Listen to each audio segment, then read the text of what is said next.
انجام بود یک مرتبه آسیایی 2015 رو با نشان برنجی جام باز کرده است. این پهلوان پیراهن سفید پوشیده است. سید جلال سیدوف است. بعد از توقف برگشت.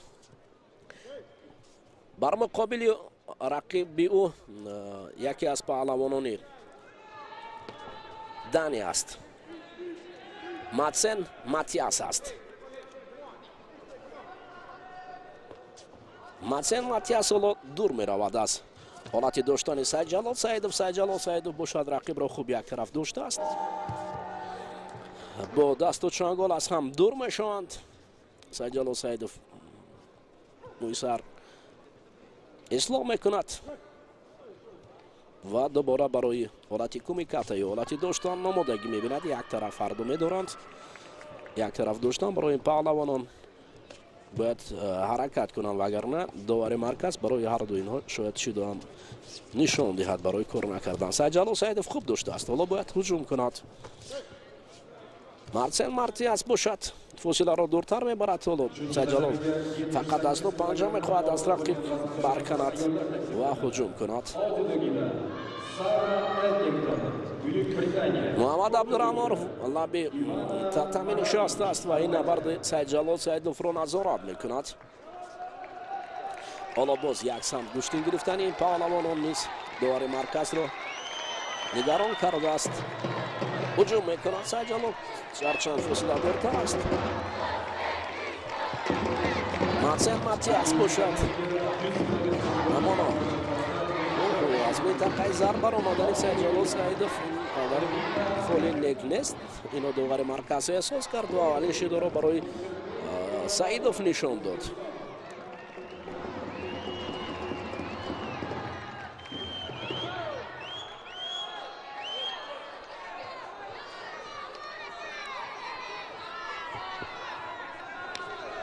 دوباره دست و چنگال پهلوان رو برمیزنند و گوشتین رو آغاز میکنند.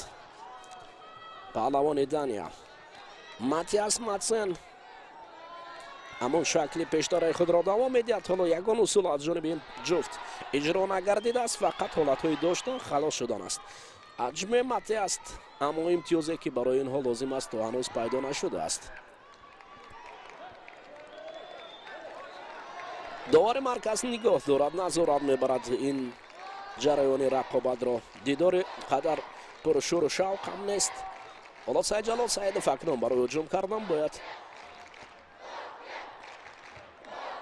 حرکت کند.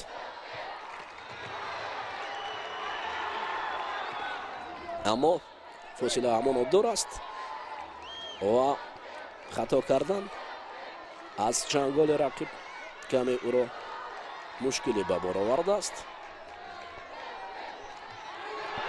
حالا اصلاحی کمربند را تقاضا دارد داور مرکز از ماتسن ماتیاس. اما این رقابت داور مرکز را هم شد نکرد. مجبور شد که طریق دستان چرخ زننده برای گوشتین نگرفتن این جفت به هر دو شیده دهد.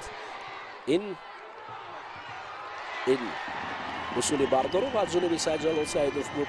باید سید جلال نه پای را داشتن دیگر نخواد از پای داشتن در حالی که گوشتین از گریبان آغاز می شود. از آستین رقابت شروع می شود.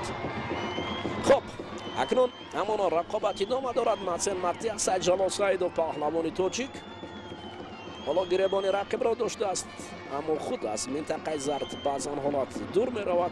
باید هجوم کرد. بله هجوم کرد. سر اول رقیب را نزدیک خود نزدیک بیارد. انمی اصول معروفی سید جلال سیدوف است اما متاسفانه قوا نمی رسد برای سید جلال سیدوف و دوباره پای رقیب را می دارد.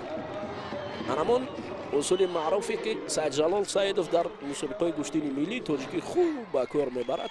اما شاه جایزه ها با همین اصول میسر می گردد اما متاسفانه این اصول در آنجا به کار نرفت.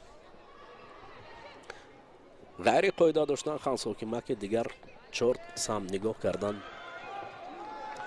یگان موفقیت ندارد. سید جلال سیدوف ترک میدان میکند. ماتسن ماتیاس پهلوان دانیا این پهلوانی که اونقدر دستاوردهای بزرگی ورزشی هم ندارد.